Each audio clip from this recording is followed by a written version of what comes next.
नवरात्रि के 8वें दिन जानते हैं माता महागौरी के बारे में। नवरात्रि अंतिम पड़ाव पर पहुंच चुकी है और आज माँ दुर्गा के 8वें स्वरूप आदिशक्ति महागौरी की पूजा की जाएगी। देवी भागवत पुराण में बताया गया है कि माँ के 9 रूपों और 10 महाविद्या सभी आदिशक्ति के अंश और स्वरूप हैं, लेकिन महादेव के साथ उनकी अर्धांगिनी के रूप में महागौरी हमेशा विराजमान रहती हैं। माँ दुर्गा के इस स्वरूप की पूजा करने से सोम चक्र जागृत होता है और इनकी कृपा से हर असंभव कार्य पूर्ण हो जाते हैं। ज्यादातर घरों में इस दिन कन्या पूजन किया जाता है और कुछ लोग नवमी के दिन भी पूजा अर्चना करने के बाद कन्या पूजन करते हैं। माँ महागौरी को अपनी तपस्या से गौर वर्ण प्राप्त हुआ था। उत्पत्ति के समय ये 8 वर्ष की थी, इसलिए इन्हें नवरात्रि के 8वें दिन पूजा जाता है। अपने भक्तों के लिए यह अन्नपूर्णा का स्वरूप है। यह धन वैभव और सुख शांति की अधिशासिनी देवी है। इस दिन दुर्गा सप्तशती के मध्यम चरित्र का पाठ करना विशेष फलदायी माना गया है। जो लोग नवरात्रि के 9 दिन के व्रत नहीं रख पाते, वो केवल पड़वा और अष्टमी के दिन व्रत रखते हैं और नवमी के दिन कन्या पूजन करते हैं।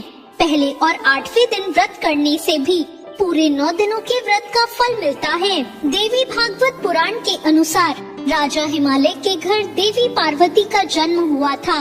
उनको 8 वर्ष की आयु में ही अपने पूर्व जन्म की घटनाओं का आभास होने लगा।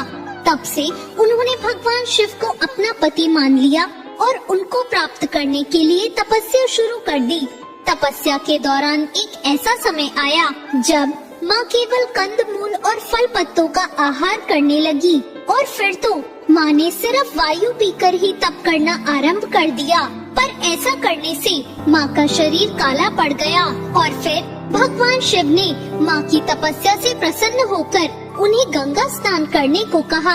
जैसे ही माँ पार्वती गंगा स्नान करके आई, तब उनका शरीर बहुत उज्जवल हो गया, तो वो महागौरी कहलाई। माँ महागौरी अपने हर भक्त की मुराद पूरी करती हैं और सभी समस्याओं से मुक्ति दिलाती हैं। माता महागौरी के सभी आभूषण और वस्त्र सफेद हैं, इसलिए इन्हें श्वेतांबर धरा भी कहा गया है। ये माता 4 भुजाओं वाली हैं और इनका वाहन वृषभ है, इसलिए इन्हें वृषारूढ़ा भी कहा जाता है। इनके ऊपर वाला दाहिना हाथ अभय मुद्रा में तथा नीचे वाला हाथ त्रिशूल धारण किया हुआ है। ऊपर वाले बाएं हाथ में इन्होंने डमरू धारण किया हुआ है और नीचे वाला हाथ वर मुद्रा में है। इनकी पूरी मुद्रा बहुत शांत है। पति रूप में शिव को प्राप्त करने के लिए महागौरी ने कठोर तपस्या की थी। ये अमोघ फलदायिनी है। इनकी पूजा से भक्तों के सारे पाप नष्ट हो जाते हैं और अलौकिक सिद्धियों की प्राप्ति होती है। महागौरी का पूजन अर्चन उपासना आराधना कल्याणकारी है। यह देवी सर्वभूतेषु माँ महागौरी रूपेण संस्थिता। नमस्तस्यै नमस्तस्यै नमस्तस्यै नमो नमः। अष्टमी के दिन पूजा बाकी के नवरात्रों की अन्य तिथियों की तरह ही की जाती है।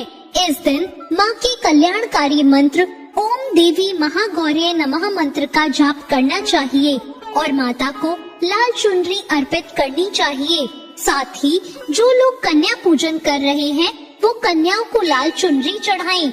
सबसे पहले लकड़ी की चौकी पर लाल कपड़ा बिछाएं और फिर माता की तस्वीर या मूर्ति पर सिंदूर और चावल चढ़ाएं। साथ ही माँ दुर्गा का यंत्र भी साथ रखकर उसकी पूजा करें। माँ को अपने भक्तों को कांतिमय सौंदर्य प्रदान करने वाला माना जाता है। माँ को ध्यान करते हुए सफेद फूल हाथ में रखें और फिर उन्हें अर्पित कर दें और उनका विधिवत पूजा करके आरती करें। तो ये थी आज की